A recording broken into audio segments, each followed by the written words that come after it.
Сложно сказать, что вело человека, взявшего на себя такую тяжелую ношу, просветителя своего народа. Но факт налицо. Именно Дмитрий Гулия подарил нам письменность, литературу, основы исторической науки, публицистику, первую книгу и газету на родном абхазском языке. Юбилейный вечер открыл посол Абхазии в России Игорь Ахба. Посольство Абхазии совместно с диаспорой не раз проводят подобные встречи в Москве. Игорь Ахба поблагодарил всех присутствующих и сотрудников культурного центра имени Чехова за сотрудничество. 145 лет назад родился человек, сумевший совершить невозможное.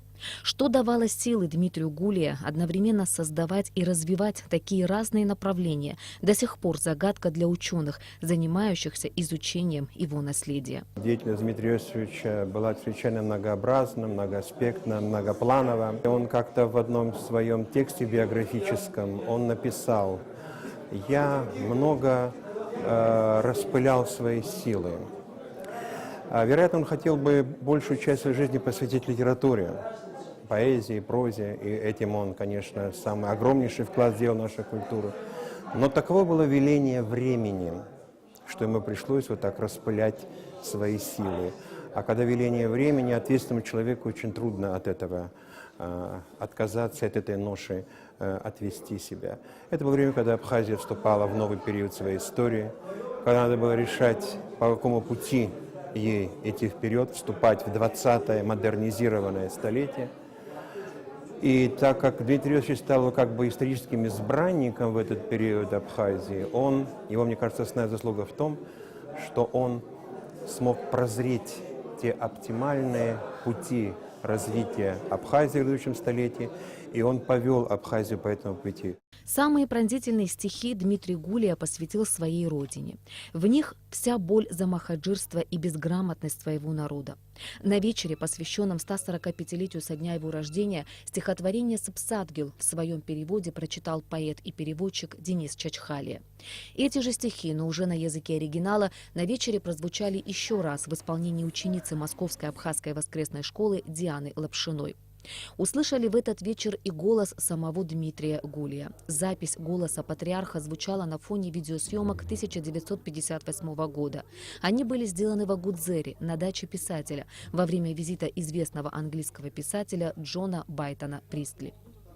Внучка патриарха Татьяна Гулия, советник посла Абхазии в России, поведала малоизвестный факт из биографии своего деда. Дмитрий Гулия перевел на абхазский Евангелие. Это было еще до революции, в начале 20 века. И он был вызван в Московский патриархат, где ему была вручена грамота о том, что он должен быть после смерти похоронен на Святой Земле. Ну, значит, советская власть наступила, какая Святая Земля. Он похоронен рядом с филармонией, в центре города, как известно. Но филармония в свое время была христианским храмом, где моя бабушка и дедушка венчались. И фактически повеление церковное было исполнено, и он похоронен на освященной, на Святой Земле. На вечере выступили многие видные деятели науки и культуры. Журналист Бела Кураглы сделала обзор первого номера первой абхазской газеты «Апсны», столетие издания которой также отмечалось в этот день.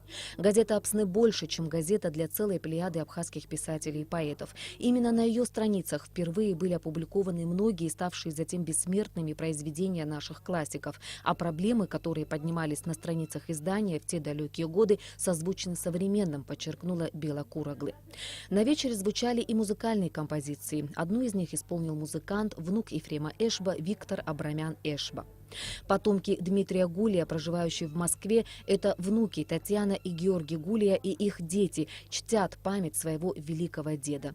Их отец, сын Дмитрия Гулия, Георгий, известный советский писатель. Самое главное для отца было, что передалось и нам, это стремление быть достойными имени Дмитрия Гулия, сказал Георгий Гулия. Очень трудно быть достойным его памяти. И мой отец пытался быть достойной его памяти, его дел. Я в меру своих сил пытаюсь. Надеюсь, и мой сын тоже не подведет эту фамилию. Вечер украсила своим выступлением народная артистка Абхазии, заслуженная артистка России Алиса Гицба. Выступили также студентка Московской консерватории Амра Барганджия и трио студентов московских вузов. Ведущая вечера, будущий медик Кама Гоги, в конце встречи пригласила на сцену всех членов семьи Гулия. Присутствующие встретили их аплодисментами.